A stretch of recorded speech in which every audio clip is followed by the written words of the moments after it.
Hi, good morning, everyone. Welcome back to the series of all about English. Barking up the wrong trees அப்படிங்கிறது ஒரு இடியம்.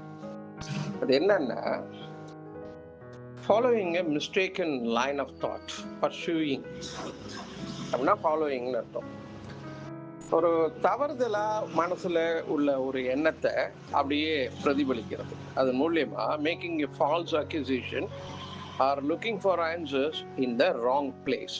ஒரு சரியான இடத்துல இல்லாம இருக்கிற ஒரு இடத்துல அங்க பதில எதிர்பார்க்கறது.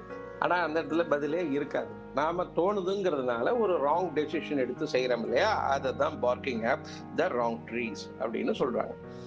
உதாரணத்துக்கு, if you think I am one who leak the report, you are barking up the wrong tree. I was out of the office all week. நான் வாரம் பூரா நான் ஆஃபீஸுக்கு வெளியில தான் இருந்தேன். நான் தான் அந்த ரிப்போர்ட்டை லீக் பண்ணியிருப்பேன்னு நினைச்சேன்னா நீ தவறான முடிவு எடுக்கிறேன்னு அர்த்தம். You are barking up the wrong tree அப்படின்னு சொல்றாங்க. So barking up the wrong ட்ரீனா தன்னுடைய எண்ணத்துல தவறா ஒண்ணு நினைச்சுக்கிட்டு அதை அவங்க தான் சரி அப்படின்னு நினைச்சு அவங்க மூலியமா அந்த ஆன்சரையோ இல்ல அவங்கள சத்தம் போடுறதோ அவங்கள தவறா நினைக்கிறதோ இப்படி எல்லாம் இருக்குல்ல, அது நம்மளுடைய எண்ணத்தினுடைய வெளிப்பாடு. அப்படி இருந்தா அது parking at the wrong tree அப்படின்னு அர்த்தம்.